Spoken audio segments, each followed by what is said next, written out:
Et donc, mesdames et messieurs, pour Prima Baïm, je suis très content de vous retrouver cette semaine. Et c'est marrant, la semaine dernière, je vous disais que il ne faut pas croire que la guerre elle est terminée et que ça continue, même si ça ne fait pas maintenant, c'est moins aux infos, on a encore des rêves et qu'on a, Baruch Hashem, continué de dédier le cours pour la protection du Israël de nos soldats. Et ben, ce matin, comme tout le monde, on a été, pour certains, tirés de lit ou bien en pleine prière, à nouveau, avec des atraot. Il y a eu beaucoup d'azakot aujourd'hui. Voilà, donc Bezrat Hashem, on fait en sorte que si Dieu est notre Torah, elle va continuer de nous protéger, elle va protéger nos soldats, et surtout que il va faire en sorte que tous nos ennemis ils disparaissent, Kerega, en un seul instant. Et d'ailleurs, je vais mettre Mina Shamaim, comment le cours de ce soir il va vraiment se prêter à la situation, c'est de comprendre l'importance, mes amis, de Eretz Israël. Pourquoi est-ce qu'on s'entête tellement sur cette terre? Et c'est vraiment quelque chose qu'il faut essayer de comprendre ensemble parce que on a le droit de se poser la question, mais pourquoi est-ce que nous, on s'entête tellement à rester ici et surtout, pourquoi est-ce que Dieu s'est tellement entêté à vouloir absolument nous donner cet endroit-là et pas un autre? Le globe, il est assez grand. Ah, on aurait dû faire comme Herzl, il voulait aller, je crois, en Ouganda, c'est ça? Oui. Il voulait créer le pays des Juifs. Après la Shoah, il a dit on s'est fait massacrer, c'est pas normal qu'on soit comme ça, il faut qu'on ait un pays, il faut qu'on soit tranquille, on va là-bas. Et surtout que c'est la paracha de la semaine comme par hasard, j'adore le hasard. La paracha de la semaine, c'est quoi? Shelach Lecha, où Akadosh Baruch Hu, il va dire à Moshe, envoie des explorateurs pour aller en éclaireur, pour commencer à étudier Eretz Israël, comment ça se passe, etc.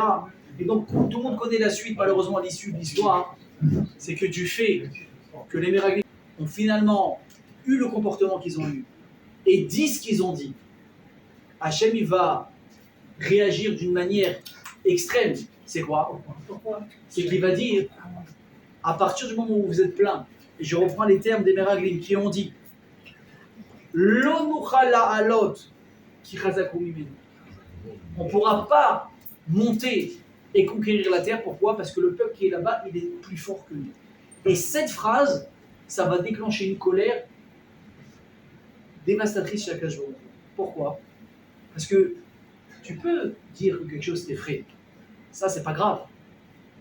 Mais à quel moment tu le dis et après quoi tu le dis? Je m'explique.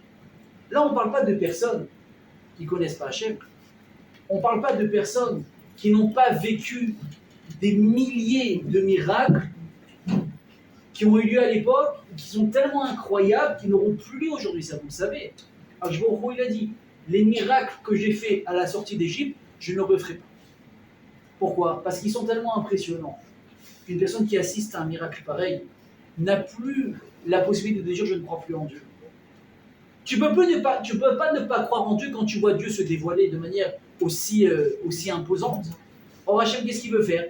Il veut garder un équilibre justement de dévoilement et de secret. Pour laisser, écoutez bien ce que je vous dis, par miséricorde, et la possibilité à l'homme de dire j'ai fauté parce que j'ai oublié Dieu. Parce que si Hachem, sa présence était écrasante, qui aurait eu le courage aujourd'hui de pouvoir justifier une seule avéra? C'est pas possible. Donc en fait, c'est un recette qu'Hachem nous fait de se cacher un minimum, de cacher ses mains et de ne pas les recommencer. Imaginez que vous vous levez tous les matins et vous voyez la manne qui descend. Imagine, tu n'as pas besoin de faire des courses, tu fermes les yeux, tu penses très fort, ton frigidaire il se remplit. Tu veux pas, c'est pas possible, ça n'existe pas. Après ça, j'aime dire, c'est le même moi qui va te mettre des suites, tu vas dire non, c'est pas possible. Pourtant à l'époque on s'est habitué à ça. Mais Hachem dit des miracles pareils, je ne le referai pas. Donc cette même génération qui vit, qui a été bercée dans les miracles, a commencé par les diplés, et on continue avec l'ouverture de la mer. Vous imaginez ce que c'est l'ouverture de la mer? Essayez simplement de fendre un verre d'eau.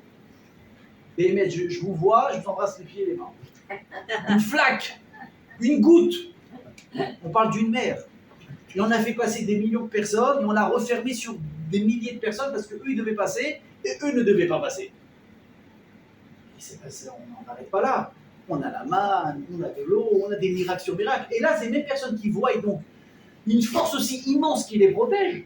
On parle d'Anané Kavod, on parle des colonnes de nuée, on parle d'une protection dans le désert, on parle d'habits qui ne s'abîment pas, des habits qui grandissent avec nous. Vous imaginez les économies financières qu'on aurait pu faire avec les gosses aujourd'hui?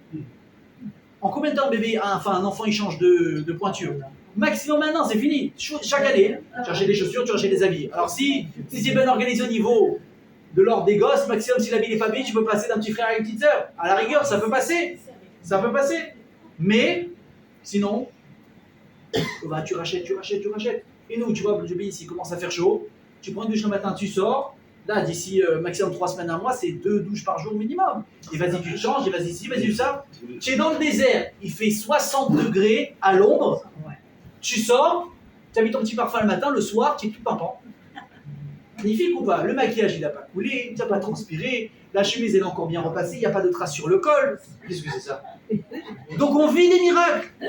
Comme nous appelle bénissime. On est un peuple qui quoi? Qui vit des miracles au quotidien. Et qu'est-ce qu'on va dire parce qu'on a vu des géants? On ne peut pas, ils sont plus forts que nous. Donc en fait, je suis en train de dire, c'est qui nous? C'est pas Mimé nous, c'est Mimé nous. Ils sont plus forts que lui. Même Dieu, entre guillemets, il peut pas là-bas faire quelque chose. Et Hachem, là, il devient fou. Il dit, c'est comme ça. Là, déjà, toute la génération ici, elle ne va pas rentrer. Les miracles, j'en parle même pas, les explorateurs, toute la génération qui a pleuré, qu'est-ce qu'elle dit là-bas? Atem bachitem, bechia shelchinam, atem tifkou, bechia ledoro. Vous avez pleuré gratuitement, vous allez pleurer vraiment pour quelque chose de bon. Yom lashana, yom lashana. Vous avez été 40 jours en Eretz Israël. Pendant 40 ans, chaque année, le jour de Tisha B'Av, toute la génération vont partir à peu près par des milliers et des milliers et des milliers et des milliers chaque année, jusqu'à qu'on ait terminé avec cette génération-là, et la nouvelle génération elle pourra rentrer en Eretz Israël. Tout ça à cause de quoi? Parce que Hachem a voulu nous faire rentrer en Eretz Israël et qu'on s'est mal comporté. Alors, je vous dis, on aurait dû faire plus simple. Non, on ne rentre pas en Eretz Israël. On aurait évité ce massacre. C'est quoi? Écoutez bien ce que je vous dis, la question elle est vraiment forte. C'est une question à bataille de fond qui est très importante. Avec ça, vous allez pouvoir vivre en Eretz Israël, malgré toutes les difficultés qui vont s'offrir à vous. Et ce n'est pas une phrase que je jette en l'air. La Gemara, elle le témoigne, c'est écrit noir sur blanc. Eretz Israël niknet et la Béissouri. La terre d'Israël s'acquiert uniquement par des difficultés. C'est comme ça. Après, on va développer. Et rien que regarder, je parle avec quelqu'un aujourd'hui. Le type, il a l'âge de la retraite. Il s'est remis à bosser. Je lui dis pourquoi Makara? Il me dit, tu as vu l'euro? Les types qui ont leur retraite de France, c'est très compliqué. On est venu comme des patrons, on était à 6. On était descendu à 5, on a fait la tête, on s'est habitué. Après, on était à 4,20, 4,70. Et avec ça, on ronchonnait quand on allait au change. Ah, il est à 4,7. Ah non, je vais attendre un peu. À 4,5, j'en parle même pas. Là, quand tu as 3,5, tu dis merci. 3,2, 3,3, et là. Les gens ils disent, mais j'ai perdu 20-30% de ma retraite. La Gemara témoigne. Israël, Niknet, et la Béissourim. Pourquoi j'ai besoin d'Eretz Israël avec tout l'amour que j'ai pour le pays? Il n'y a pas de problème. Laisse-moi tranquille. Là, je vais retourner à Marseille. Je vais aller à Paris. Je vais vivre ma retraite. Il n'y a pas 20% qui dégage. J'ai les allocs, j'ai des aides, j'ai le remboursement de médicaments, j'ai la sécurité sociale, j'ai la mutuelle, j'ai ci, j'ai ça. Il y a que les Volkomo Michalom, Eretz Israël. Bah écoute, regarde. Je t'embrasse de loin. Je viendrai une fois tous les 2 ans en pèlerinage sur le côté. J'irai un petit peu sur la tombe de Rabbi Shimon Bar Yochai. Je vais manger un bon shawarma, un bon falafel. Et je reste juif. Il n'y a aucun problème. Les amis, pourquoi est-ce que Hachem s'est entêté à ce qu'on vienne ici? Alors je vous demandais jusqu'où je vais pousser la chose. Et je vais dire des choses ce soir qui vont vous choquer. Mais j'aime bien faire ça pendant les cours, vous le savez. À quel écart que Eretz Israël, c'est important d'y vivre ici. Quand Moshe Rabbeinu, bon ça on n'y est pas, mais on connaît l'histoire. On sait qu'il a été interdit de rentrer en Eretz Israël. Et il va supplier Dieu par tous les moyens de le laisser rentrer. Il va même arriver à un stade où il va dire, tu sais quoi, que j'ai une proposition à te faire sur la table, à mettre sur la table que tu ne pourras pas refuser. Tu veux pas me laisser rentrer? Ok. Alors bien on fait un deal. Ne me laisse pas rentrer en tant qu'humain. Laisse-moi rentrer en tant qu'animal. Laisse-moi rentrer en tant qu'animal en Eretz Israël, juste pour pouvoir manger l'herbe d'Eretz Israël, juste pour pouvoir, comme un oiseau, survoler Eretz Israël. Rien que ça. Et Hachem, il a dit, même ça, tu n'auras pas. Regardez Moshe, jusqu'où il était prêt à aller. Il dit, tu sais quoi, enlève-moi du statut d'être humain, en animal, je veux fouler la terre d'Eretz Israël. Et là, je vais vous sortir un Rambam qui est incroyable. Et il dit, c'est une halakha selon le Rambam. Alors, heureusement qu'on n'est pas poussé avec toute la halachot comme le Rambam. Pour les stadions, on a surtout le Shulchan Aruch. Mais ça ne veut pas dire que ce n'est pas une halakha qu'il faut vraiment observer au maximum possible. Assour latset me'eret Israël et chutz haaretz le'olam. Une personne qui habite en Israël n'a pas le droit de sortir d'Israël. À vie, à part. Et là, les mots de Torah, c'est pas comme si ici on n'a pas de Torah. Mais imaginons on est dans une situation demain, avec tout ce qui se passe, les xérotes, ils marchent là, vous verrez, Rabotai, je vous dis, il y en a un vrai problème. Les ennemis ne sont pas qu'à l'extérieur, ils sont aussi à l'intérieur. Et les plus dangereux, c'est ceux qui sont à l'intérieur. Vous savez pourquoi? Parce qu'ils s'effacent dans la masse. Parce qu'ils se disent juifs. Je dis, mais ils sont juifs. J'ai pas peur. Il y a Bagatz, il y a ci, il y a ça. Mais écoutez bien, quand on fait le Michel Bérard pour les Chayalim, on le fera si je veux à la fin du cours, il ne faut pas oublier de dire que Jborou protège tous les Lom de la Torah. Tous ceux qui étudient dans les yeshivot, dans les kolélim. La protection Rabotai, elle vient d'abord de la Torah et ensuite elle passe par les Chayalim. S'il n'y a pas de Torah, les Chayalim c'est des bouts de bois. Vous entendez ce que je vous dis? S'il n'y a pas de Torah, les Chayalim sont des bouts de bois. Une arme c'est du plastique. Une bombe c'est rien du tout. Parce qu'avec toutes les bombes et les armes qu'on a, les armes qu'on a, on est quoi? On est une miette. Comment est-ce qu'on arrive à résister? Il a dit le Rav Kook. Ils lui ont posé la question là pendant la guerre. Mais comment c'est possible? Comment c'est possible que les soldats israéliens, à chaque fois qu'ils font une frappe, ils arrivent à viser? Il y a quelqu'un qui connaît des gens haut gradés dans l'armée avec qui je fréquente, m'a rapporté une discussion qu'il y a eu entre les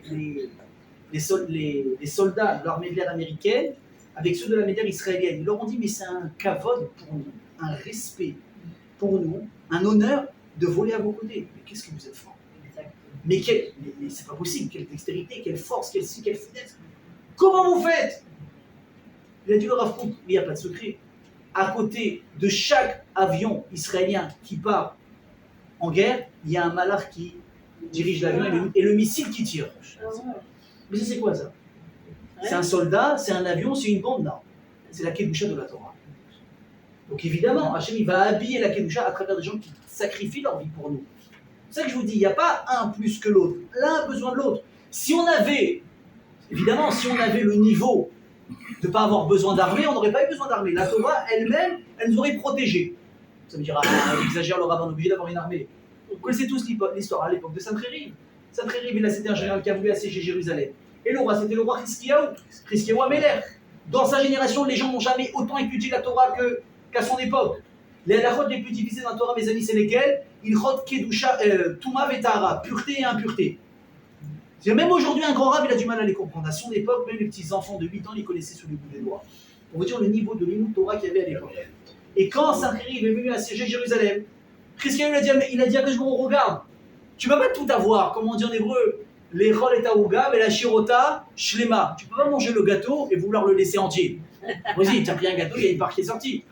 Vous connaissez des fois, vous avez deux événements, vous avez deux mariages qui tombent sur la même date, et tu ne sais pas quoi faire.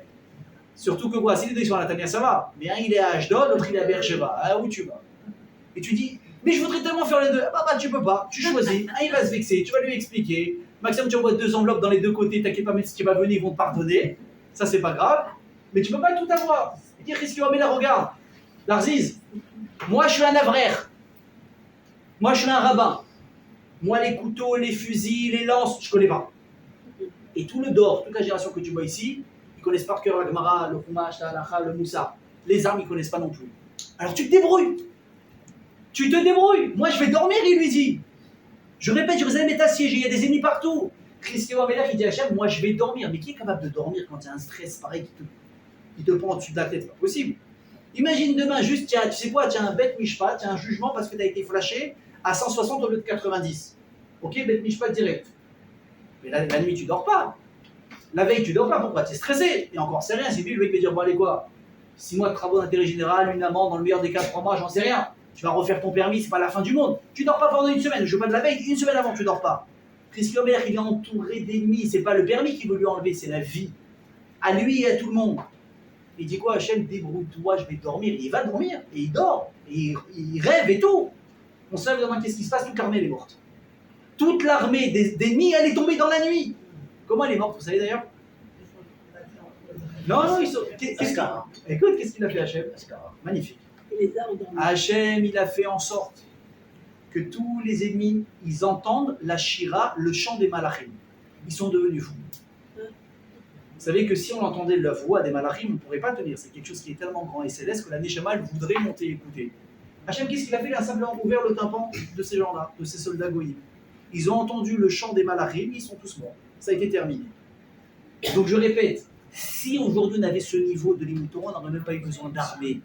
La Torah elle-même, elle est assez forte pour protéger qui veut croire en la Torah. Mais le reste, c'est qu'aujourd'hui, on n'a pas ce niveau. Donc de quoi on a besoin? Du moteur, mais également des bras.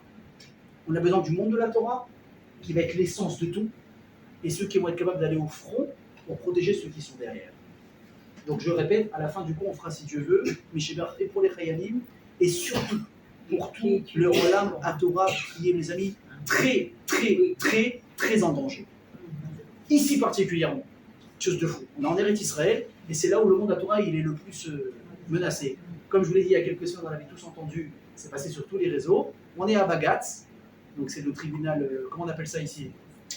Comment on appelle ça? Le grande instance. Non, c'est là, ça c'est le bon Dieu. Non, eux ils sont rien du tout. Le grande instance, la Cour suprême, bravo. La Cour suprême, on a entendu des juges très haut placés qui pensaient que leur micro était coupé, et ils disent quoi? On va réussir à détruire le monde de la Torah. Alors, on est faré, et la Torah. Alors au début, on pensait que c'était des spéculations, c'est des inventions, c'est la paranoïa, comme disaient des religieux. Ils voient du mal partout, dès que quelqu'un ne veut pas être en noir et blanc, alors il n'est pas. Non, non, non, non, c'est pas des spéculations, c'est la vérité. Et les ennemis viennent de l'intérieur. Alors pourquoi je vous ai dit tout ça? Il dit le Rambam. Normalement, à partir du moment où tu habites ici, tu n'aurais plus le droit de quitter la terre d'Eretz Israël. À part, une des raisons, c'est quoi? Les lois de Torah. Si demain, Chaz Veshalom, ça n'arrivera jamais, je vous le garantis, Hachem ne laissera pas un truc comme ça. Mais si on est dans une situation où on ne peut plus étudier la Torah en Eretz Israël, tu prends des affaires, tu t'en vas. Eretz Israël a le sens uniquement si tu fais le Torah Mitzvot. Si tu peux étudier la Torah ici, reste ici. Mais si ici on t'empêche de prendre tes affaires, va aux États-Unis, va à Miami. Il n'y a pas de problème, va bronzer pendant que tu fais un daf de Gemara. Ça, c'est la première raison. Eh bien, il dit le Rambam. Si une personne elle habite en Eretz Israël, mais qu'on lui propose une fille qui habite à Paris, il doit se marier. Il doit se marier. La base de tout, c'est quoi? Se marier, d'avoir ses enfants. Après, tu deviens un grand rave. Donc là, mon ami, il n'y a pas de problème. Tu fais ton passeport, tu fermes ta valise, tu vas te marier. Mais attention, tu reviens. Reviens. C'est important. Après, bon, évidemment, je pense, après, c'est une vraie question à poser. Rav, j'ai rencontré quelqu'un, elle ne veut pas venir en Eretz Israël. Ça, moi, je ne peux pas vous répondre là-dessus. Il faut voir vraiment des grands rabbinim. En tout cas, tu peux sortir d'Eretz Israël pour aller rencontrer une jeune fille, faire ta demande pour le mariage, ensuite tu reviens ici, faire ta vie. Il y a aussi autre chose qui n'est pas amené, c'est aussi Kibbout Abayim. Le respect des parents. Vous avez des fois vos parents qui sont restés en France, parce qu'ils ont leurs repères. Vous savez, c'est très difficile, hein, des fois pour certains de faire l'Alia. Ils ont leur famille, ils ont leurs amis, ça fait 70 ans, ils sont nés là-bas. Ils ont leurs repères, ils ont leur appartement, ils sont bien, ils ne veulent pas de changement, ils ont peur. Eux, ils décident de rester en France, de finir leur vie là-bas. Ok? Tes parents, c'est sympa le WhatsApp vidéo, mais ils veulent te voir, ils veulent que tu les embrasses, ils veulent que tu les enlaces, ils veulent que tu leur montres les enfants en vrai, passer les fêtes, le CEDER, etc., etc. Donc, pour le Kibbout Urim aussi, tu as le droit de voyager, mais encore une fois, tu ne restes pas là-bas, tu reviens. Donc, pourquoi est-ce que je vous dis ça? C'est pour vous montrer à quel point. C'est pas uniquement une vision, mais à quel point il met même dans la halakha l'importance, mes amis, d'Eretz Israël. Donc la question, mes amis, c'est quoi la différence entre accomplir la Torah ici ou accomplir la Torah là-bas? Entre nous. Ici, on fait Yom Kippour, oui. Et avant combien on ne faisait pas Yom Kippour en France? On le faisait, comment on le faisait? Même les fêtes, on les faisait, j'ai envie de vous dire, peut-être mieux. Ah, oui. On avait 2 jours. On avait 2 jours. Rosh Hashanah, bon, Rosh Hashanah, on a tous 2 jours. Sukkot, Pessah. Et mesdames, vous vous souvenez quand on avait 3 jours de fête qui se suivaient? Ah, là, dans le bas. Et nous, les hommes, c'était quoi la chose qui était compliquée pour nous? C'était les étages à la rigueur. Les étages. Moi, je me rappelle, j'ai toujours ce souvenir. On arrivait le premier soir de fête. La synagogue, elle était pleine à craquer. Les gens étaient tous arrivés, élégants, costards, cravate, bien rasé, bien coiffé. Il n'y avait pas une place. On n'est pas arrivé en retard. J'allais à porte de l'immeuble, j'ai entendu. Je vais y arriver. On arrivait tous pimpants, magnifiques, il n'y avait pas une place.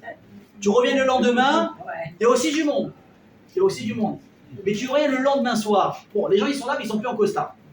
Soit en chemise, soit en polo, et il y a un peu moins de monde. Lendemain midi, même les gens en polo, ils ne sont plus là. Il y a encore moins de monde. Alors le 3e soir, quand c'est Shabbat, mais on était là, on les faisait. On les faisait. Et les étages, on les montait. Et comme elle a dit la dame, on était là à attendre. Quelqu'un qui puisse ouvrir la porte en bas de l'immeuble. Et attention, il ne faut pas montrer aux non-juifs que tu as besoin qu'ils t'ouvrent la porte. Tu fais le type qui n'a pas besoin et tu vas courir quand la porte s'ouvre. Et ensuite les escaliers, quand elle s'allume avec la lumière et comment on fait pas. Il faut déménager, il faut pas déménager. Ah, et on a été de très bons juifs, oui ou non? Et ben on rachète, on est venu, écoutez bien ce que je dis, avec cet héritage très très fort.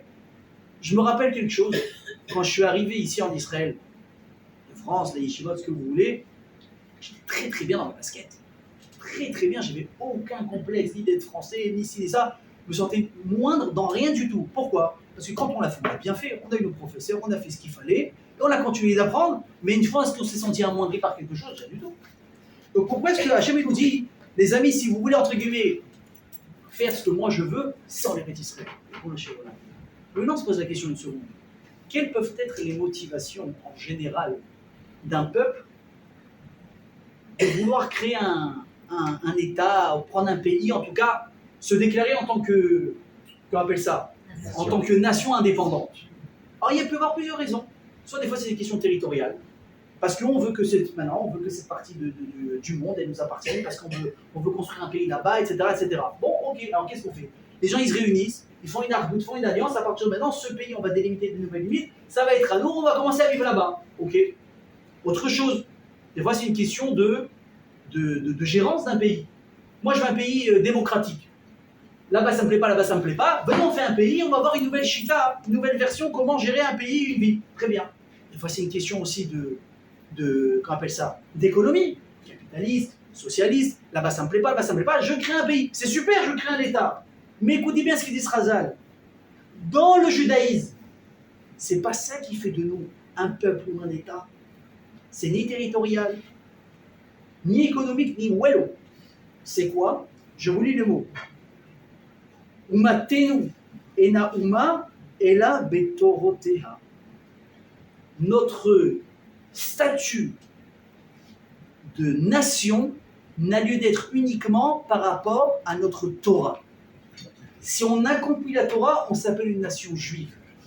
Si on n'accomplit pas la Torah, on n'est pas une nation juive, on est une nation perdue parmi les gens. Si tu veux avoir un titre de juif et être reconnu en tant que tel, c'est à travers ta Torah. Venez, je vous donne un exemple. Vous travaillez, ce qui a été beaucoup le cas pour tout le monde, en France, dans un milieu non juif, dans les, j'ai envie de dire 80% des cas, 80 même 10% des cas, que vous soyez patron, que vous soyez employé, que vous soyez associé, d'accord? Maintenant, tu t'appelles, je vous dis un nom au pif, Albert Abitbol. Donc oui, Abitbol, ça fait pas très catho. On est d'accord? Donc le mec, il savent que t'es juif. Surtout, tu pousses toujours tes congés pour le vendredi soir. Bon, le mec, il comprend. Si tu attends ta petite chaîne un jour qui est sortie, ou bien tu dis ouvertement, je suis feuge. Bon, les gens, ils savent que t'es juif, d'accord? À quel moment les gens vont te prendre au sérieux? Pas parce que tu clames que tu es juif, c'est si tu appliques que tu es juif. Si à chaque fois que les gens ils vont manger au restaurant, tu dis, écoutez, moi je peux pas venir, bien je peux pas manger, je vais commander que de l'eau, ou que un coca, ni une salade zarma parce qu'il n'y a pas de pack à dans une salade. Il y a quoi dans une salade, mes amis? Il y a des verres partout. Si tu nettoies pas, chaque bouchée, c'est des dizaines et des dizaines de avérotes que tu fais. Eh oui. La vaisselle, ah non mais c'est bon, il m'a fait avec un couteau, mais le couteau il a coupé quoi avant? Non mais il est propre, il a coupé quoi avant? Vous comprenez tous les problèmes qu'il y a dedans. Donc qu'est-ce qu'on dit à chaque fois? Lui il se démarque, pourquoi? Parce que lui il est juif.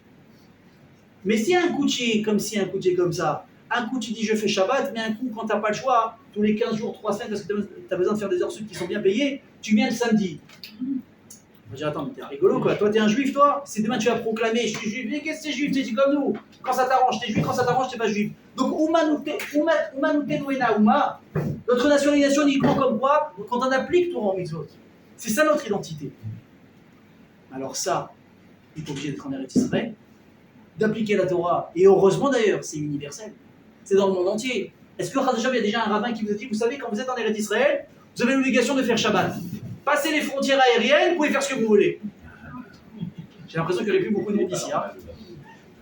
Ça n'existe pas un truc comme ça. L'avion, tu ne peux pas le prendre si tu sais que tu risques d'être Mechalel Shabbat. Que ce soit en France, que ce soit à Miami, que ce soit ici. Pourquoi? Parce que la Torah, on doit et on peut l'appliquer absolument où on veut et dans chaque endroit.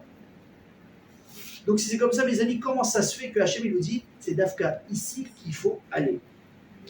Ah, vous allez dire, bon, il y a peut-être une autre solution à laquelle on n'a pas pensé. Peut-être que Dieu nous a dit de venir ici dans ce pays pour des questions sécuritaire. Si tu veux pouvoir appliquer ta religion librement, il faut que tu aies un endroit, entre guillemets, qui t'appartienne pour pouvoir faire ce que tu veux. C'est vrai. C'est vrai. Alors, dans Hachem, en tout cas à l'époque que moi j'ai connue en France, j'ai toujours pu appliquer ma religion librement. Après bon, j'étais dans un quartier calme, dans une ville calme, j'avais aucun problème de sortir avec mon loulave dans la rue, avec ma kippa sur la tête, même avec le chapeau. J'avais eu de problème. Mais est-ce que, vous me posez honnêtement aujourd'hui, est-ce qu'aujourd'hui, je me sens plus à l'aise d'appliquer, d'exercer ma religion en Israël? Bien sûr que oui. Ça c'est évident. Mais alors si c'est comme ça, mes amis, pourquoi est-ce que Hachem a décidé de mettre dans un endroit le moins sécuritaire au monde, j'ai envie de vous dire?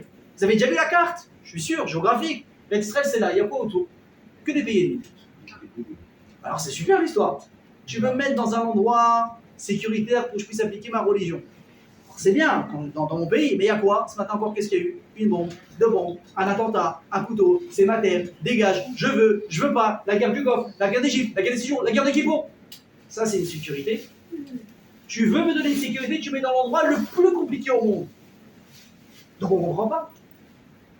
La vérité, si on m'avait dit va au Maldives ou au Brésil, je n'aurais pas dit non. Si demain on dit on veut déplacer Eretz Israël, moi ça ne m'aurait pas dérangé. Et là, je vais vous amener une bombe. La bombe qui va faire peut-être le plus mal à tout le monde en ce cours. Et cette bombe, malheureusement, c'est une Gemara. C'est pas une fable.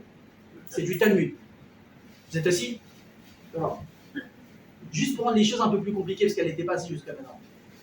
Talmud Rabbanan nous enseigne nos sages. Léolam, écoutez bien. Yadour Adam Be'eret Israël Afilu Be'ir Sheruba Ovde Kochavim. Un homme, il doit toujours habiter en Eretz Israël, même dans une ville où la majorité des gens sont des non-juifs en Eretz Israël. Ve'al yadur bechutz la'aretz, afilu be'ir sheruba Israël. Et ne va pas habiter en dehors d'Israël, même dans une ville où la majorité des gens sont des juifs. Chez Kol Hadar, écoutez bien, bechutz la'aretz, sachez que chaque personne qui habite en dehors d'Israël, domé kemi she'enlo Eloah, c'est comme si qu'il n'a pas de Dieu. Et j'ai pas terminé. Attendez, vous avez mal, j'ai pas fini. Vekol she'enodar ba'aretz enlo Eloah, dit la Gemara. Il veut mettre une personne parce qu'il habite en dehors d'Israël, il n'a pas de Dieu. La Gemara dit non, c'est pas qu'il n'a pas de Dieu. Et la lomar lecha. Kol hadar bechutz la'aretz. Chaque personne qui habite en dehors d'Israël, ki'ilu oved avodat kochavim, c'est comme si c'était un idolâtre. Pourquoi l'idolâtre? Alors attendez, on est au même stade, je vous rassure. Je ne vais pas vous laisser comme ça rentrer à la maison. Mais est-ce que c'est une bara qui est écrite? Oui. Est-ce que c'est une bara qui demande une très très grosse explication? Bien sûr que oui. Parce que cette bara, elle ne nous rend pas service. Moi j'ai grandi où? Je suis né où? En France. Vous avez grandi où? En France, au Maroc, en Tunisie, en Algérie. Chacun là où il a évolué. Excusez-moi mes amis, vous avez déjà vu chez vous une statue devant laquelle votre grand-mère elle se prosternait? Là il se lève. Jamais. Ça va pas ou quoi? Jamais au On a fait Shabbat, on a mangé cachère. Même je me rappelle à l'époque, quand les gens n'étaient pas religieux, les grands-mères, qu'est-ce qu'elles demandaient à leurs enfants? Mon fils, juste tu me ramènes pas une non-juive. Ouais. Garde quelque chose. Et le bon Dieu, il te regarde à l'habillement, à la synagogue, comment si, la Brit Mila, il y avait un minimum à garder. Ça s'appelle des idolâtres. Mais les gens les plus proches de bon Dieu, c'était nos grands-mères. Elles ne savaient pas lire l'hébreu, elles ne savaient pas faire le Birkat Hamazon, elles ne savaient pas faire la prière. Elles parlaient avec Dieu, elles parlaient devant la maison. Elles ne s'arrêtaient pas toute la journée. Et ces gens-là, pieux, la Gemara, elle ose dire, vous êtes des idolâtres. Pourquoi? Parce que vous avez eu le malheur de ne pas vouloir vous installer à Bnei Brak. Excuse-moi. Bah oui, j'ai préféré Paris. Et alors? Qu'est-ce qu'il y a? J'ai grandi en Espagne, je suis venu au Portugal, je suis allé. La Gemara, elle est très dure avec nous. Mais maintenant, c'est quoi qui est marrant dans tout ça? Qui écrit cette Gemara, ce Talmud? En Babylone.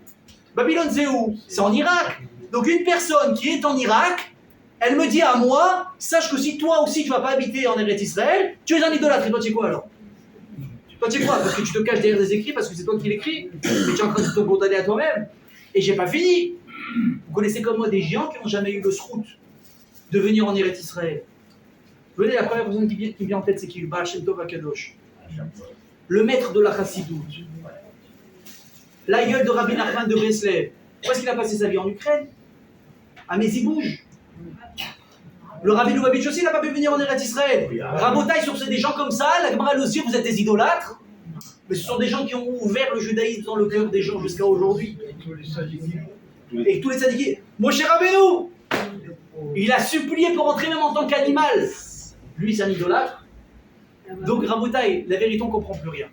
Hachem, tu nous dis que celui qui a Eretz Israël, c'est important, il faut y aller, il faut tout donner. Celui qui ne veut pas, il va voler. Celui qui va prendre l'Eretz Israël, c'est très grave. Mais il y a quoi en Eretz Israël avec Moshe Rabbeinu? Il y a quoi à part le shawarma? Il y a quoi? Alors je vais essayer de vous donner, mes Hachem, déjà 3 indications. Mesdames, écoutez. 3 exemples. À quel point Hachem, il a mis un accent très particulier sur Eretz Israël. Parashat Bechukotai. Hachem, il nous met en garde. Il dit, regardez les amis, Israël, c'est pour vous. Dans le plan original. Mais il y a une condition. Si vous appliquez la Torah, vous avez votre place. Ou ça, en Eretz Israël, tout va bien se passer. Si vous n'appliquez pas la Torah et mitzvot, alors quoi? La terre, elle va vous vomir. Ça veut dire, vous allez partir en exil, en galoute, et on l'a vécu. À travers l'histoire, on l'a vécu. On a été chassé d'Eretz Israël, on n'avait même plus le droit de mettre les pieds ici. Celui qui venait, c'était un mendiant. Mais là, la Torah elle rajoute un passage qui est très intéressant. Hachem il dit, mais, comme c'est vous qui êtes censé habiter ici à la base, c'est pour ça que attention, Hachem qui marque dans la Torah, c'est plus qu'un engagement. C'est une promesse signée avec du sang. C'est très sérieux. Hachem il dit, attention, quand vous partirez, il explique le Ramban, il y a à peu près 800 ans. Tu sais ce que ça veut dire? Hachem te dit, regarde, la terre, elle ne peut prospérer uniquement si c'est vous qui habitez ici. Mais si, à cause de vos fautes, je dois vous chasser, c'est une chose. Mais la terre, elle va se défraîchir si vous n'êtes pas présent. Parce que la terre d'Eretz Israël et les Juifs, ça ne fait qu'un. Incroyable. Mais même, je ne savais pas à quel point on avait un lien avec cet endroit. Et attendez, c'est pas fini. Hein. C'est vrai, pour la petite histoire, il y a un agriculteur qui a raconté, à l'époque, quand on avait encore le Gush Katif, il avait une hamama des serres extraordinaires. Vous savez ce qu'on a réussi à faire du Gush Katif, c'est incroyable. Et quand il y a eu donc, la loi qui est passée qu'il fallait rendre les territoires, enfin, donner les territoires, pas les rendre, donner les territoires, il y a un juif qui a réussi à vendre le truc, à vendre. C'était un arabe local qu'il connaissait, qui est très pour lui. Il a dit, bon regarde, je préfère au moins que ça aille à toi, je sais à qui ça va. Il est parti, les années ils ont passé, un jour ils se sont retrouvés. Comment ça se passe? Je dis, je crois que je suis un truc que tu sais pas. Depuis que vous êtes parti, impossible de cultiver la terre. Wow. Ça donne plus rien. La serre que j'ai cultivée avec toi pendant des années, elle veut plus rien donner, elle est sèche. Je prie tous les jours pour que vous reveniez. On n'est plus capable. Pourquoi? Il n'y a pas de secret, Hachem a dit quoi? Je vais fermer la terre. Vous n'êtes pas là, je ferme tout. Pourquoi? Parce que la terre a besoin de vous pour prospérer. Maintenant, je continue. Deuxième chose, vous connaissez tous l'histoire de Jonas. On le lit quand? À Mincha de Kippour. Oui. Où Hachem il a parlé à Jonas, il lui dit lève-toi, va à Ninivé et fais faire tes chouva aux gens parce que c'est une catastrophe. Qu'est-ce qu'il fait Yona? J'ai pas les nerfs, entre guillemets, j'ai pas les nerfs, d'ailleurs, juste pour répondre. Pourquoi est-ce que Yona il a voulu refuser la prophétie d'Akadosh Baruch Hu? Parce qu'il a dit j'ai très peur.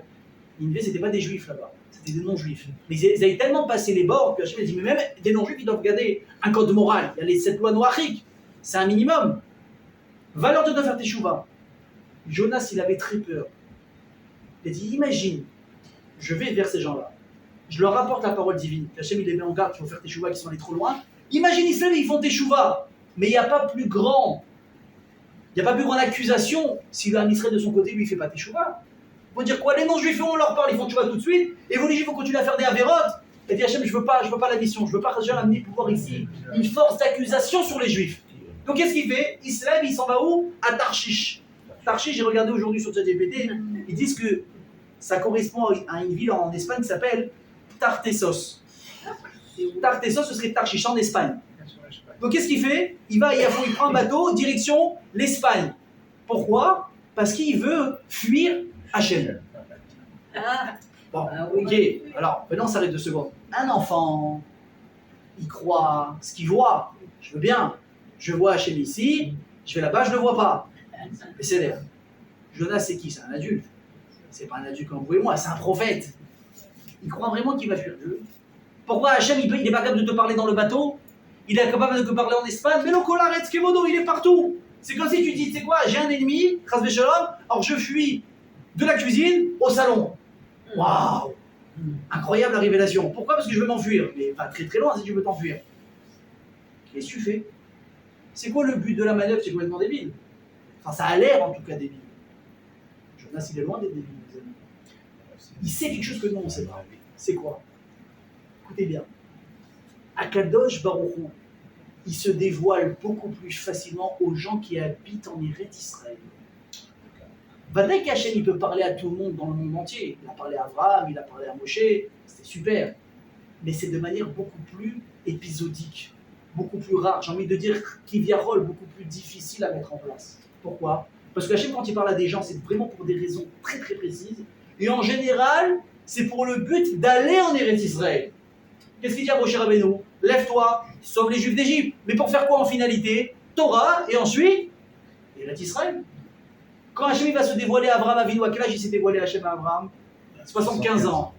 75 ans. Il lui a dit quoi? Lech lecha el haaretz asher areka. Tu prends tes valises et tu vas vers la terre que je vais t'indiquer. C'est où la terre? C'est là où on est, on a la chance d'habiter aujourd'hui. Tu sais, des fois je suis en voiture sur les autoroutes. À Jérusalem. Et je me dis, mais est-ce que tu t'imagines que c'est peut-être dans ce même endroit-là de route où un jour, Abraham Avinu, il a marché? Ouais. Ou un jour, les Israéliens, quand ils sont sortis d'Égypte, peut-être ils sont passés par ici. Mais c'est une folie quand tu penses qui a marché là aujourd'hui.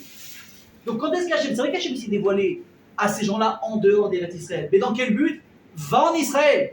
Tu as une mission à faire là-bas. Mais sinon, Hachem, qu'est-ce qu'il fait en dehors d'Israël? Il n'aime pas trop parler. Pourquoi? Parce que Eretz Israël, c'est une antenne très très puissante qui peut rejoindre, qui peut connecter les Juifs à leur Créateur. Et qu'est-ce qui savait ça avant nous tous? Jonas. Il dit, va qu'Hachem peut parler, mais si je m'enfuis d'Eretz Israël, ce sera plus compliqué. Je vais pouvoir peut-être brouiller un petit peu, lui dire Hachem, excuse-moi, je passe sous un tunnel, j'entends pas. J'entends pas. De quoi tu parles? Quelle ville? De qui tu parles? On se rappelle, je sais pas de quoi tu parles. Il a voulu s'enfuir là-bas. Donc deuxième preuve, c'est quoi? Eretz Israël, c'est une connexion particulière avec le monde. Et troisième chose, posez-vous la question. Dans le cadre géographique, on est sur quel emplacement? Ce qu'on appelle le Moyen-Orient. Mizrach HaTichon, très bien. Alors, pour le Moyen-Orient, on est le pays le plus mal foutu. J'explique. On est un pays qui a besoin d'eau, n'est-ce pas, pour vivre? Écoutez bien, de tous les pays autour de nous, on est le moins bien irrigué. Et je vais vous citer, pas tous les pays, mais certains.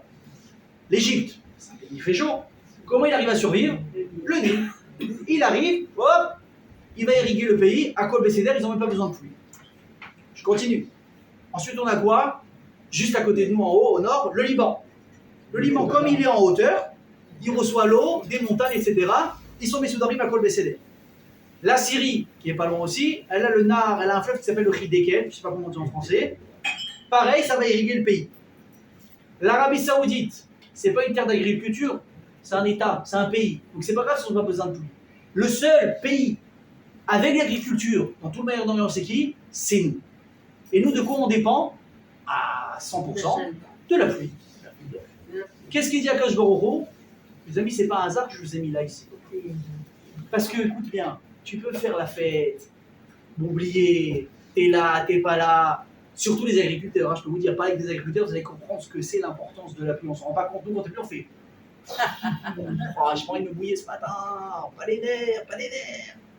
Un agriculteur, s'il ne voit pas la pluie, pleure. Et quand tu vois la pluie, il est heureux, il fait une séouda chez lui à la maison. Pourquoi? J'ai dit, tu peux faire ce que tu veux, partir, croire que je suis pas là. Mais là, tu fais la fête pendant un mois ou deux.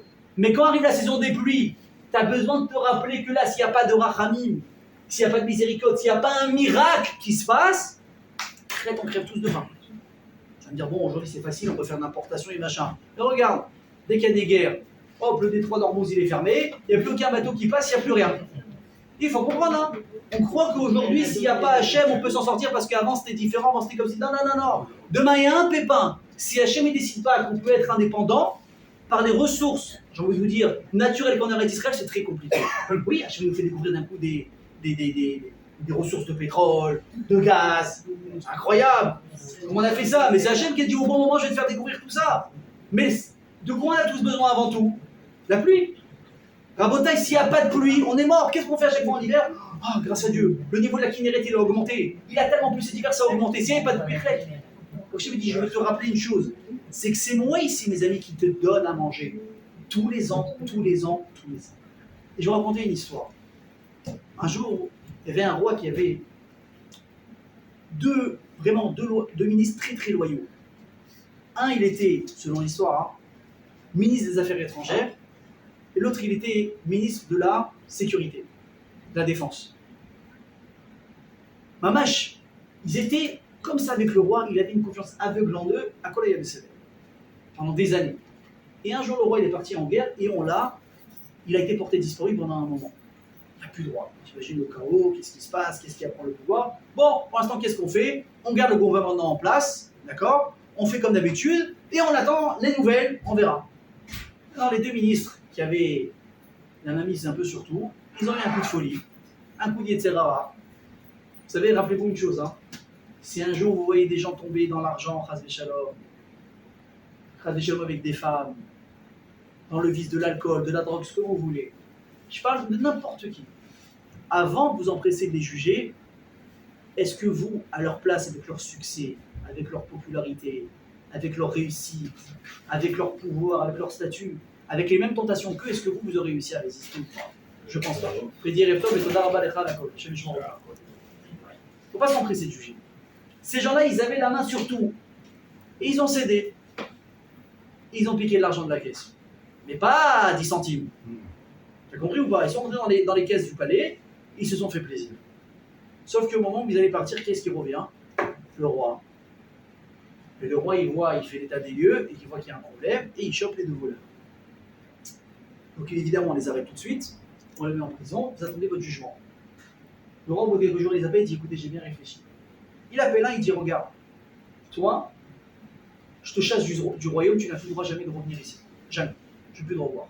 Je ne vais pas te tuer. L'exil à vie. Mais je t'aime tellement, je ne veux pas que tu crèves de faim, je vais te donner des millions. Tu pourras vivre. Mais je ne veux pas que tu reviennes ici. En souvenir de notre amitié, etc., etc., je suis clément, tu vas rendre le service, bon, t'as glissé, mais tu vois que je ne peux plus avoir confiance en toi. Donc tu dégages, je te donne de l'argent, tu pourras vivre jusqu'à la fin de tes jours, ne reviens plus ici. Le deuxième, il appelle et lui dit, toi, je t'aime vraiment beaucoup. Mais tu m'as fait du mal. Tu m'as trompé. Je ne peux plus avoir confiance en toi comme avant. Alors toi, par contre, tu vas pouvoir rester dans le royaume, mais tu n'auras pas un centime. Par contre, tous les Rosh Chodesh, on va dire tous les premiers du mois si vous préférez, tu viendras à la cour et tu devras me demander une paye pour pouvoir vivre et survivre jusqu'au mois prochain. Non, le roi a donné sa sentence. Maintenant, les deux ministres, ils se rejoignent à la sortie. Qu'est-ce qu'il t'a dit à toi? Moi, il m'a dit, je dégage, je vais prendre 10 plaques en partant. Et toi? Alors moi, non, moi je suis pas obligé de sortir, par contre, j'ai pas un centime, il faut que je vienne tous les mois récupérer mon oseille pour vivre. Ma pension alimentaire. Alors l'autre, il se moque de lui. Il dit, quel bouffon. T'as vu qu'est-ce que le roi il aimait le plus en réalité? C'est moi, c'est vrai qu'il me chasse, il m'a mis bien à lui. Je suis tranquille maintenant. L'autre lui dit, mais espèce d'idiot, c'est toi qui as rien compris. C'est moi qui aime réellement le roi. Moi, il me chasse pas. Moi, il veut que je reste près de lui. Et il m'aime tellement que tous les mois, il veut que je revienne le voir pour lui demander quelque chose. Rabotai, c'est exactement pareil avec Akadosh Baruch Hu. Hachem dit Tamid est né Hachem Elokecha Ba Nereshita Shana Ve'adacharit Shana. Hachem, il a créé le monde. Est-ce qu'il continue à le gérer jusqu'à aujourd'hui? Vadaï que oui. Mais il met un accent particulier où? Là, on habite aujourd'hui. Sur Eretz Israël. Il dit cette terre-là, du début de l'année jusqu'à la fin de l'année, jusqu'à la fin des temps, j'ai mes yeux rivés sur elle en particulier. Donc toute l'attention de Dieu, elle est déjà là. Mais je veux que vous me demandiez chaque jour, chaque mois, chaque année, vos besoins pour l'année. Pourquoi? Parce que je vous aime. Parce que vous et moi et Eretz Israël, c'est un. Mais il y a quoi dans ce pays? Qu'est-ce qu'il y a de spécial d'être? Fais-moi pareil aux Maldives, je vais être très content. Je peux mettre si tu veux même 2 fois par jour, Hachem. Je fais Shabbat 3 fois par semaine. Mesdames, vous serez d'accord? Je sais pas, on s'arrange entre nous, c'est pas grave. On s'arrange. Si j'ai un beau chèque, on peut tout faire passer. On ira chez le trader, je sais pas, on trouve une solution. Hachem fait pour kiffer, il n'y a quoi de spécial ici. Et bon, monsieur là, écoutez bien ce que je vous dis. Akadosh Baruch Hu, à quel âge il s'est rappelé de faire rentrer Abraham Avinu en Eretz Israël? 75 ans. Et avant, regardez l'ironie, hein. Est-ce que Abraham il a fait quelque chose pour qu'Hachem il se dévoile à lui? Écoutez bien ce que je vous dis. Au moment où il s'est dévoilé à lui, il n'y a rien eu. Il n'y a eu aucun antécédent qui a fait que Hachem s'est dévoilé. Au contraire, quand Abraham il a fait preuve de Emouna, mais avec laquelle tu ne pourras jamais rivaliser dans ta vie, oui, prouve sa grande Emouna en Dieu. Il est prêt à sauter dans une fournaise ardente, alors que c'est un gamin, pour montrer que Dieu c'est lui le Dieu du feu, et qui va défier le roi de l'époque qui s'appelait Nimrod. Il saute dans le feu, il se balade, Hachem il l'a protégé. Hachem il ne s'est même pas dévoilé à lui. Rien. Il a continué à vivre, j'ai envie de vous dire, dans une espèce de certitude folle. Folle. Imaginez si demain, mais Bémet, hein, ça ne nous arrive à personne. On est persuadé qu'on a le vrai derrière, on a cette Torah, on a tout ce qu'il faut grâce à Dieu. Pourquoi? Parce qu'il y a des gens avant nous qui ont bossé très très dur pour nous convaincre de là où on est, c'est ça le vrai chemin. Mais imagine demain, il y a un type qui se lève parmi le peuple juif. Il dit j'ai entendu des voix. Et aujourd'hui, il faut créer un nouveau mouvement de religion ou une nouvelle croyance. Mais non, écoutez bien ce que je vous dis. Hein. Tout ce qu'il dit, c'est dans son imaginaire, dans son imagination. Alors non seulement déjà, nous, on va tous le lyncher. Écartez-vous, on va mettre des bancates partout. C'est un fou, attention. Oui ou non? Alors même pour 75 ans, il a vécu dans l'imaginaire. Hachem ne lui a jamais adressé la parole. Il a décidé tout seul que si le soleil fait la place à la lune, c'est qu'il y a forcément un truc. Non, c'est pas possible, c'est pas le roi. Le roi, il part pas, il revient pas. C'est pas les astres, c'est pas la pluie, c'est pas le feu. Pourquoi? Parce que le feu est éteint par l'eau. Et l'eau, elle va être évaporée par le feu. Et ensuite, les nuages, mais il y a le vent. Il fait des calculs tout seul. C'est un fou, il a rien à faire, c'est pas possible. Et ils vont un feu, il dit, je saute dedans, je suis sûr qu'on va me sauver. Il a été sauvé. Je sais pas, tu peux trouver des explications, mais de là à dire il y a un Dieu qui a créé tout ça, il n'y avait pas des livres de Torah à l'époque pour leur expliquer que c'était vrai. Au contraire, le monde entier disait les rois ce sont les astres. Et Hachem à 75 ans lui dit, ah, au fait, tu es là. Allez, prends tes affaires et monte en Eretz Israël. Et tu étais où avant? Et avant, c'était pas important. Et avant, il n'y avait rien qui pressait. Vous voulez une histoire qui va vous rendre fou ou pas? Une histoire, écoutez bien. Bon, Hachem, que j'arrive toujours à vous rendre fou et folle si Dieu veut. Et moi avec vous, hein, écoutez bien. C'est celui qui a des peurs de Parnassa. Aïe, aïe, aïe, il n'y en a pas un qui en a pas. Une histoire avec un des grands rabbinim qu'on a eu la chance d'avoir dans notre histoire, Rabbi Meir Abuchatzera, le père de Rabbi David de Naharia. Le père, Rabbi Meir, Kodesh Kodeshim, Kodesh Kodeshim. On raconte une histoire sur lui, écoutez bien. Il habitait au Maroc. Oui, bon, après il est venu à Ashdod. À l'époque où il était au Maroc, il y a un bon juif marocain. Il voulait faire son alia. Le rêve d'un bon juif, je veux venir en Eretz Israël, je veux être tranquille ici, je veux vivre, je veux mourir ici, magnifique. Il a dit, mais j'ai un problème, c'est quoi? Je suis alphabète. C'est un alphabet. Je sais ni lire, ni écrire. Qu'est-ce que tu veux que je fasse en Eretz Israël? Bon, c'est vrai qu'à l'époque, ils avaient besoin de maintenance, etc. Mais lui, il s'est dit, attends, j'ai pas de bagage. J'ai marqué quoi sur mon CV, moi? J'ai rien. Ni lire, ni écrire. J'ai peur. Ici, j'ai mes petits repères. On me connaît. D'accord? On me donne des travaux. J'arrive à me débrouiller. Je connais un peu de monde. Mais demain, hein, tiens, monsieur, signez ici. Je sais pas comment on signe. Lui approuvé. Ni lui, ni approuvé. Qu'est-ce que je fasse? Il a dit, attends, je monte en Eretz Israël. C'est un suicide, oui ou non? C'est un suicide. Parti voir Rabbi Meir. Il lui expose son cas. Rabbi Meir, il lui dit, il écoute, hein. Il lui dit, ça, les Eretz Israël, Belo Chashash. Va en Eretz Israël et n'aie peur de rien. Hachem, il donne à manger à qui? Aux fourmis. Il donne à manger aux qui? Aux œufs des poux. Les Betsekinim, oui, je sais, c'est pas très beau comme exemple, désolé, mais c'est Chazal qui dit. Pour dire la chose la plus anodine qui existe, qui peut même que te dérange le plus. Même si c'est la créature d'Hachem, Hachem, il fait en sorte que même cette petite créature, elle va avoir de quoi manger. Tu penses que toi, elle va pas te donner à manger? Dis, mais d'accord, Rabbi, je suis croyant, je fais les loulottes, j'allume les bougies, j'ai une kippa de 5 mètres sur ma tête, je crois dans le bon Dieu. Mais venez en rester à terre. C'est compliqué là pour trouver un métier. Comment je vais faire? Et là, qu'est-ce que le Rav lui a dit? Tu verras que ton défaut, c'est ça qui va t'amener ta parnassa. Le mec il est rempli à bloc. Il monte en Eretz Israël, il fait son alia, il se présente, comment on appelle ça ici au... Hein? Israda Avoda, magnifique, pour avoir un travail. Et là, on demande de remplir un CV. Donc, il essaie de faire bonne impression quand même. Ah, monsieur un tel, il se demande à son pote, il voit un mec à côté, vous savez écrire? Ah oui, vous savez lire? Oui. Voilà, je vous donne 100 shekels, vous m'écrivez le CV. Et il lui dit, voilà, je m'appelle comme ça, d'adolescent, tata, qu'est-ce que vous avez fait? Je sais faire ça, je sais faire ça, je sais faire ça. Il essaie de grossir au maximum son CV. Ok. Bon, tout le monde attend maintenant 8, tu as compris, le CV, il fait une page avec le perso, voilà, tout cassé. Et avec ça, il a fait à la marocaine. Il a mis des tartines. Il voit à côté des jeunes qui savent lire, écrire, parler, il y a 4 pages, il y a 10 pages, il y a 18 pages. Il relète. Qu'est-ce qui va me regarder à moi, le type qui vient du Maroc, je sais pas où, qui est un bédouin, qui parle à peine hébreu, les cochers arabes, je sais même. Et j'ai aucune chance. Arrive son tour pour qu'on regarde son CV, tout le monde est, ta. Et là, il a fini l'entretien, et il dit, écoutez, moi j'ai une grande confiance en Dieu, Israël, et je suis sioniste. Et là, sans faire exprès, il dit, je sais même pas lire et écrire. Oh, l'autre, elle la regarde, il dit, quoi? Il dit, pourquoi j'ai parlé, pourquoi j'ai dit ça? Des fois, tu te rends pas compte, tu veux faire bonne impression, t'en dis trop.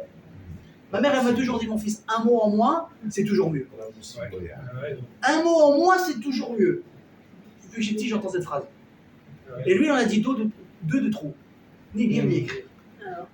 Bon, il sort, mais quoi de démoralisant? On lui rend son CV, vous pouvez rentrer chez vous, monsieur, on vous fera part d'une réponse. Tu connais ou pas? Ouais. On fera part de la réponse. Les amis, le type rentre chez lui, dans la journée même, il a un appel. Vous avez été pris pour un poste, revenez nous voir demain matin à la 1er heure. Possible. Moi, il y a erreur sur le nom. Ils se sont trompés. Ils ont voulu appeler Aaron Botbol, ils ont appelé Aaron Botbol, je sais pas, il y a un souci. Sauf que le type, il arrive, avec sa Théoudat Zéoud de l'époque. Monsieur Abitbol Aslama Baruch Haba. Le mec, il dit, c'est une caméra cachée, c'est pas possible. Venez, installez-vous. Vous voulez un coca, vous voulez un café? Le rire à peine, ils lui ont donné un verre d'eau tiède, trouble. C'est pas possible, c'est une blague. Asseyez-vous, on va vous recevoir. Et là, ils arrivent, il y a des gens qui arrivent très sérieux. Vous êtes la personne parfaite qu'on recherche. Il dit, c'est pas possible. Il dit, de quoi vous parlez? Je lui ai dit, mais vous... Il dit, attendez, je savais que tu sais très bien. Vous savez lire et écrire. C'est exactement ça qu'on a besoin. Pourquoi?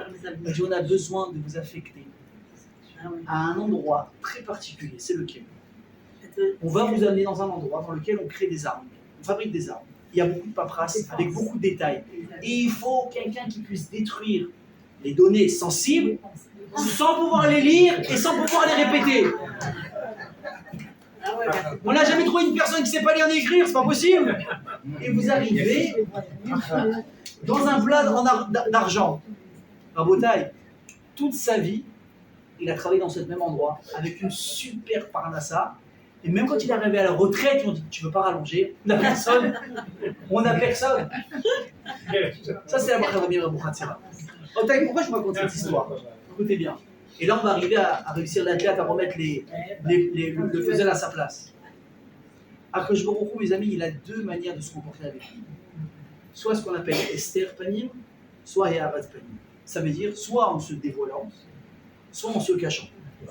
Alors, évidemment, je précise quelque chose. Ça ne fait aucun doute que celui qui gère nos vies, à tout à chacun, depuis qu'il est dans le ventre de sa mère, jusqu'à qui rend son dernier souffle, dans toutes les étapes et les épreuves de ta vie, c'est le bon Dieu. À la différence, est-ce qu'il décide de se montrer ou pas? Écoutez bien ce que je vous dis. Akadosh Baruch Hu, en Eretz Israël, il est beaucoup plus dévoilé qu'en Chutz La'aretz. Hachem en Israël, tu le ressens. En Chutz La'aretz, tu le ressens.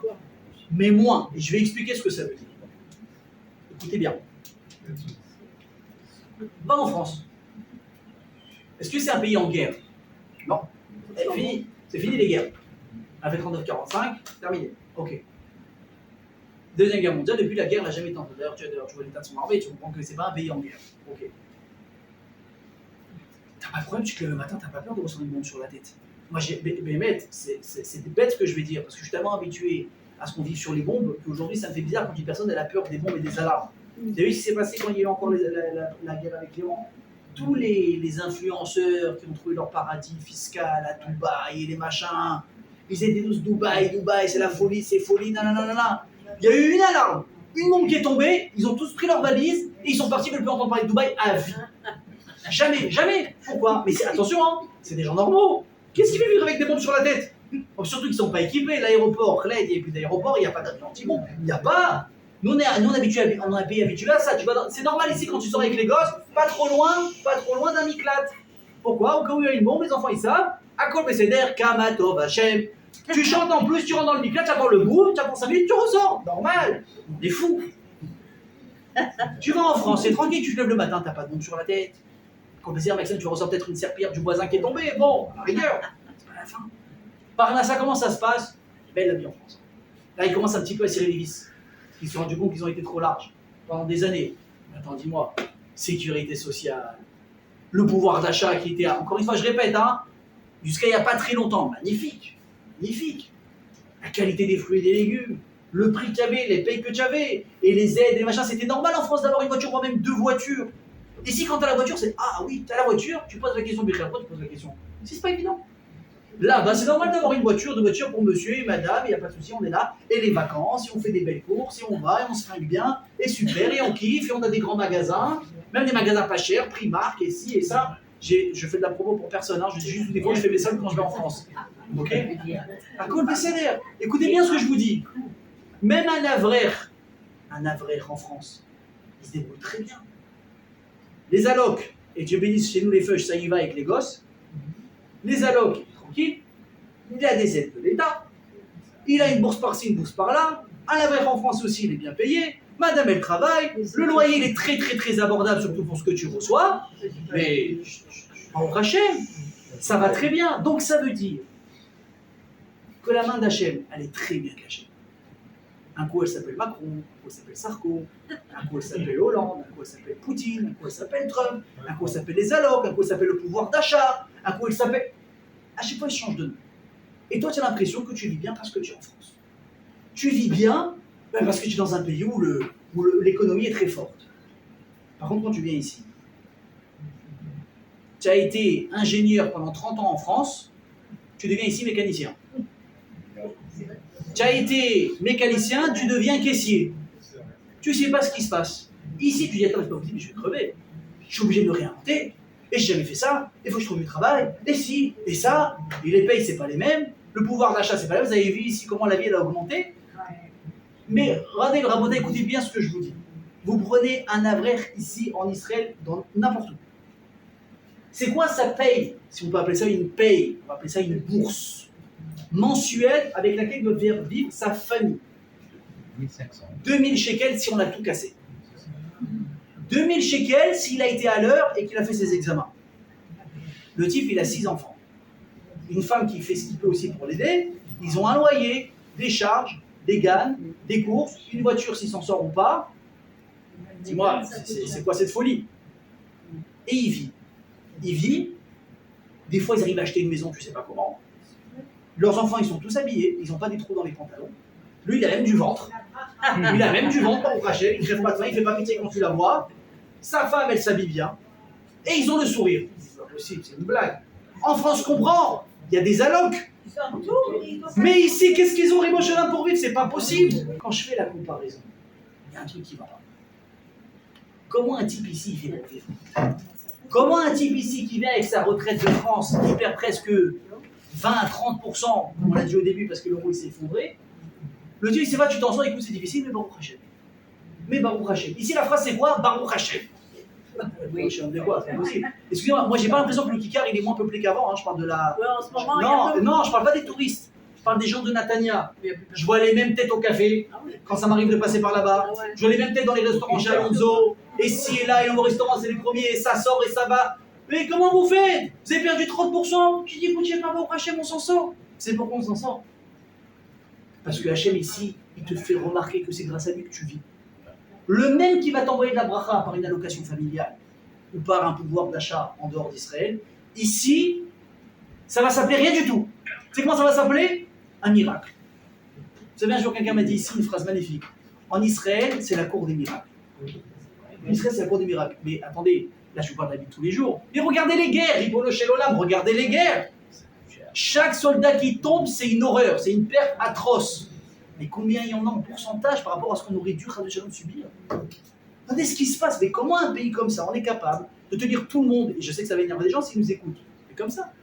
Alors évidemment, nous aussi, on est comme ça. On a la pression des États-Unis, on a la pression du droit international, on a ça. Est-ce qu'on arrive quand même à s'imposer et à vivre? Mais bien sûr.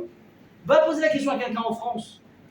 Demain, il y a une guerre. Vous avez vu ce qui s'est passé quand il y a eu la guerre avec l'Iran? Ils pensaient, ils ont dit on va attaquer tous les pays, etc. Mais tous les Français ont dit mais tu crois que moi je vais faire la guerre pour Macron? Tu prends les affaires, je me casse. Mais ici, ils ont 18 ans, ils sont déjà en train de faire l'armée par volonté, par passion. Par passion. Et ils reviennent au Hachem à la maison. Pose la question en France à quelqu'un, comment tu peux réussir dans la vie? Ah, pas de secret, hein. Faut faire des études très très dures, très très longues. Faut faire une spécialité. Ah oui, les parents ils sont médecins, lui va être chirurgien, il va être cardiologue, il faut aller à Oxford, il faut aller là, il faut aller là. Il faut faire des études, il faut avoir de bons bagages. Tu viens ici, le père, il a été agriculteur toute sa vie, l'autre il te monte une start-up, il crée Waze. Je sais pas ce qui se passe, c'est pas possible, comment ça s'est passé? Comment des gars qui ont commencé de rien, c'est devenu des monstres?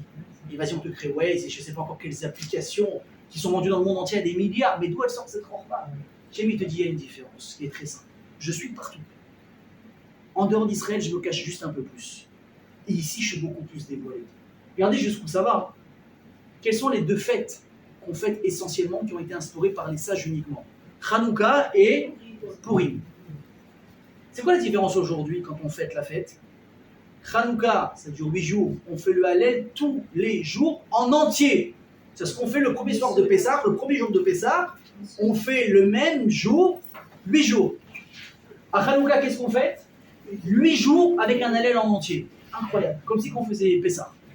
Pendant 8 jours. Pourri, oui.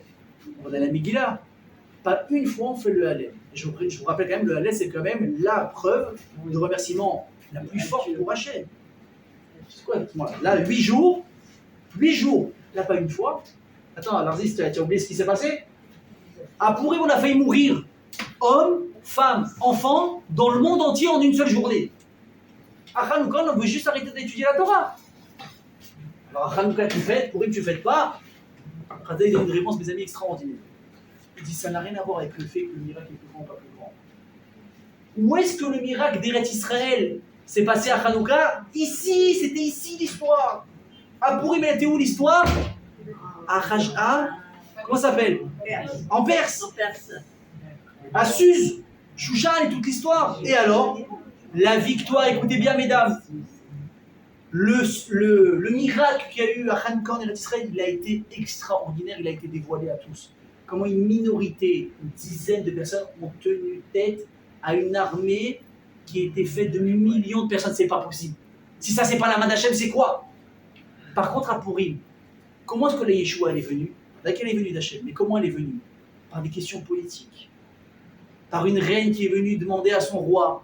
Par le fait qu'on a déjoué peut-être les mauvaises pensées d'un ministre qui voulait prendre la place de Achashverosh, et on a fait croire, et on a remarqué et le roi il s'est énervé, il a tué, donc finalement il a annulé tous les mauvais décrets. Ça c'est quoi? C'est politique, ça s'explique. Il y a eu un truc dans le palais qui s'est passé, et grâce à Dieu on a été sauvé. Tu vois la différence? Tout ce qui se passe en dehors d'Israël, c'est caché. Le fameux masque qu'on met à Pourim, Hachem dans la Megillah entière, il n'apparaît pas. Comment il s'appelle? Hamelech, le roi. C'est quand il y a marqué Hamelech Achashverosh, c'est Achashverosh. Quand il y a marqué Vayomer Hamelech, le roi, sans prénom derrière, c'est qui? De quel roi on parle? Melech Malchi Hamelachim. Il est caché. Pourquoi il se cache? Dis ça, mes amis, c'est ma manière de faire en dehors d'Israël. Mais ici, je me cache pas. Je suis là. Et qui peut pas dire quand il arrive en Israël qu'il ressent quelque chose? Les gens, ils venaient, ils habitaient. Moi, je me rappelle quand j'étais petit, après moi je vivais en Israël, quelqu'un me dit dans l'avion, Ruben, dès que tu arrives sur le terminal, embrasse la terre. Et je l'ai fait. Parce qu'ici, la terre, elle a une kedusha. Ici, la terre, mes amis, elle a une connexion spéciale avec Kadosh Baruch Hu. Et regardez, pour terminer, le premier Rashi de la Torah, c'est quoi? Bereshit bara Elokim. Il dit Rashi, Hachem, il a commencé tout de suite par dire que c'est lui le créateur du monde. Pourquoi?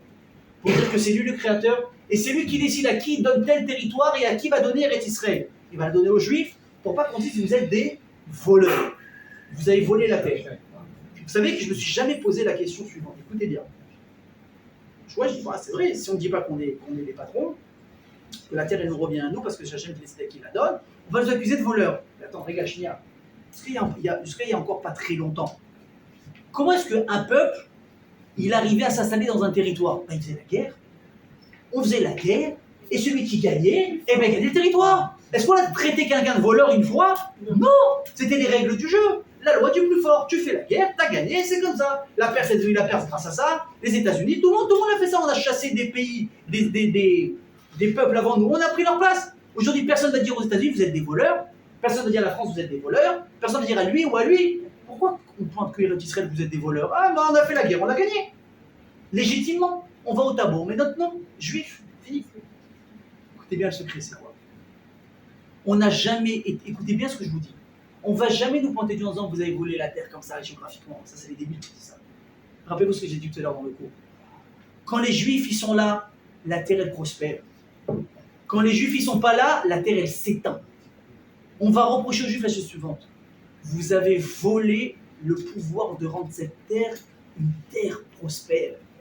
Dès que vous partez, vous retirez la carte mère de l'ordinateur, vous la mettez dans vos valises, il y a tout qui s'éteint.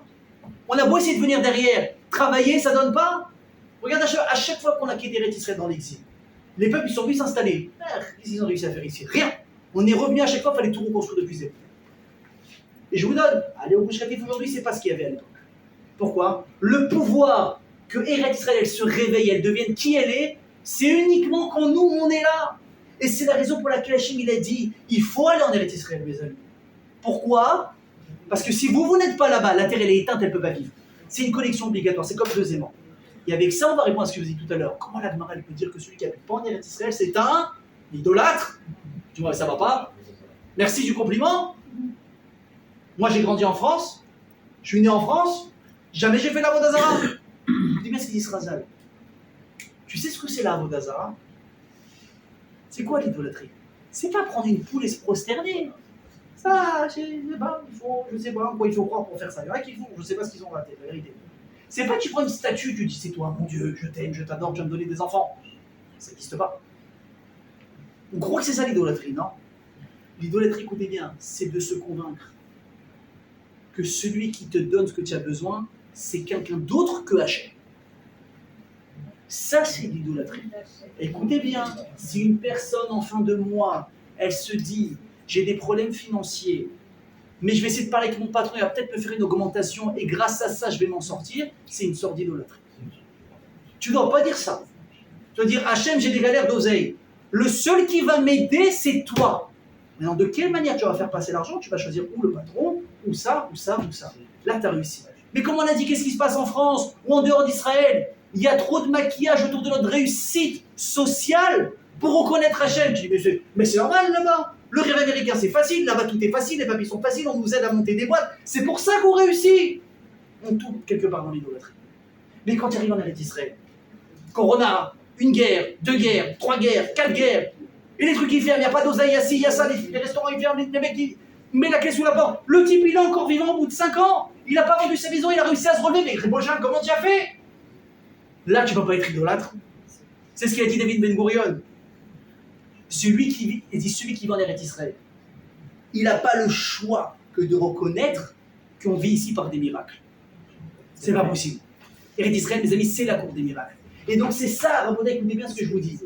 L'intérêt et l'entêtement d'Hachem de nous faire vivre ici pour 2 raisons. Un, parce que la terre, si on n'est pas là, elle ne peut pas fonctionner. Et on est tout ce qu'elle a à nous offrir. Mais deuxièmement, c'est quoi? C'est pour que nous, on puisse se connecter à lui de manière beaucoup plus évidente, beaucoup plus facile. C'est tellement difficile de parler à quelqu'un quand il a un masque. Tu n'arrives pas à voir son visage. Tu n'arrives pas à le reconnaître. Mais quand tu es ici, mais les choses, elles sont évidentes. Les choses, elles sont claires pour tout le monde. Tu dis, c'est pour ça que je veux venir ici. Tu peux être juif en France, badaï, aux États-Unis, qui a dit le contraire, chas v'shalom, mais tu auras plus de mal à me trouver.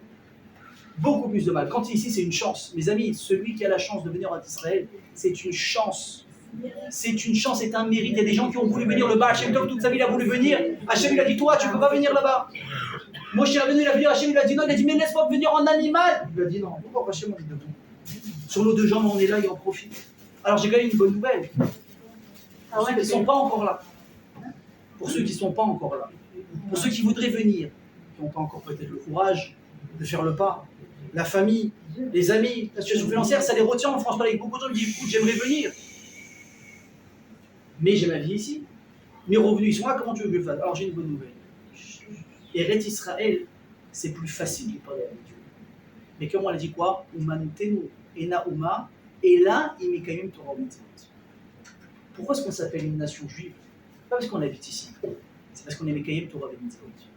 Ça veut dire que même si tu es en France, aux États-Unis, au Brésil, au Mexique, et que tu ne peux pas venir maintenant, mais que tu es Mekayim Torah mitzvot, Hachem te dit je suis là. Le seul vrai conducteur, le fil conducteur entre toi et moi, c'est quoi? Ce sera toujours la Torah. Eretz Israël, écoutez bien ce que je vous dis. Ça nous aide. C'est un conducteur plus rapide entre Hachem et nous. Mais si tu habites en Eretz Israël et que tu fous rien, tu n'as rien compris. Umanutenu ena uma, et là il est quand même Torah mitzvot. Hachem, il n'a pas besoin de se dévoiler géographiquement pour les Juifs. Non, là où il est, tu peux le trouver à travers la Torah et les mitzvot. Mais si tu es en Eretz Israël, là où Hachem il est beaucoup plus évident, donc s'il est plus évident, tu as plus de émouna. Si tu as plus d'émouna, tu as plus de facilité et d'envie à accomplir la Torah, ce que Hachem il te demande de faire. Mais si tu es en Eretz Israël et tu mets un doigt dans l'œil à Hachem, dis moi je ne fais pas Shabbat, moi je ne fais pas la tzniout, moi les tefilin c'est quand ça me chante, c'est encore plus grave. Comment, comme on dit, quand tu viens jouer à domicile, tu peux te comporter comme ça? Donc rappelez bien ce que je vous dis. Habiter en Eretz Israël, c'est un privilège, mais c'est aussi des obligations et un devoir à respecter. On ne peut pas, écoutez bien, Bémet, je vous dis, on ne peut pas faire ce qu'on appelle Sa'aliyah. Vous avez marqué, à chaque fois qu'on parle d'Israël, on dit Sa'aliyah. Et quand tu vas en Israël, d'Israël, tu dis quoi? J'ai fait ma Yerida. Soit j'ai fait ma montée, soit j'ai fait ma descente. Quand tu regardes la terre, d'Israël, c'est pas l'endroit le plus haut. Pourquoi Yerida? Réponse. Quand tu viens en Israël, tu t'élèves. Que tu le veuilles ou pas, tu t'élèves. Tu t'élèves spirituellement, tu viens dans un endroit qui est saint, tu vas t'élever. Quand tu quittes d'Israël, tu descends, tu perds la Kedusha. Mais si Hachem te dit, je t'ai tout donné pour que tu puisses t'élever, allez, passe la première. Commence à aller au cours de Torah. Il y en a un lundi, il y en a le mardi, il y en a le mercredi, il y en a Shabbat, il y a pour les femmes, il y a pour les hommes, il y a pour les jeunes, il y a pour les moins jeunes. Il y a des pizzas, il y a tout. Rien que va. Oui, je suis obligé de la placer. Vas-y. Tu as des cours, tu as des amis. Il y a un groupe de pain qui arrive, fais-toi de nouvelles copines, fais-toi un nouveau milieu pour progresser. Non, moi tu comprends, c'est compliqué. Alors pourquoi tu fais ton alia? Écoutez, je vous dis une chose. J'ai vu des rabbanim, écoutez bien mesdames et messieurs ce que je vous dis. J'ai vu des rabbanim dire à des gens, très clairement, de ne pas faire leur alia s'ils allaient descendre spirituellement. Moi j'ai vu des gens de Miami, un exemple que j'ai vu de mes yeux. Shomer Torah Mitzvot, il allait à la synagogue tous les matins, il avait son petit Beth Midrash, sa petite Ravruta, 1 heure, juste ça, le Shabbat, sa femme elle avait un cours de Torah, les enfants, nickel. Et bon, il a de l'argent, il peut travailler à distance. Rabbi, je veux faire ma alia, Il était tout feu, Jérusalem, Kotel, machin. Mais tu vois, dans l'idée c'est bien, pas de problème. Tu as des repères ici. Tu as des repères, tu as repéré une synagogue, tu as repéré un rav, tu as repéré un nouveau groupe de Torah. Non, mais je vais trouver. Non, ça marche pas comme ça. Ça marche pas comme ça. Tu lâches pas un repère de Torah sûr pour un Eretz Israël si tu n'as rien de sûr, parce qu'ici tu peux te perdre. Dafka ici où la Torah elle fleurit tellement, le terrain il est encore plus fort. Il peut te faire régresser Dafka ici. Il dit tant que tu ne la trouves pas, et moi j'ai vu des gens au Brejama Natania qui ont fait ça. Avant de venir combien de fois j'ai dit comment t'as atterri ici? Il me dit écoute, j'ai connu tel Rav par Facebook. Le Rav Cohen, le Rav Twitou à Ashdod, ce que tu veux. J'ai tellement kiffé, ma femme m'a dit on fait l'Alia, on va à Ashdod, je veux trouver une maison à côté de la Keila de Rav Twitou. Tu te débrouilles, je vais faire ma Alia comme ça. Et ils l'ont fait. Ça s'appelle une Alia réussie. Pourquoi? Parce que tu as un repère de Torah. Parce que tu sais que tu vas grandir. Donc mes amis, mes stratégies que tu sois capable non seulement d'apprécier le fait d'habiter ici, d'encourager les gens à venir ici, mais à une condition, d'être capable de montrer l'exemple en accomplissant Torah Mitzvot. Et c'est grâce à ça, grâce à nous, que la terre elle continuera de nous porter. Que la terre continuera de fleurir et que la terre, si Dieu va continuer à travers Torah Mitzvot de protéger nos soldats et le Bordeaux Yishivot. Amen, Keli Ratzon.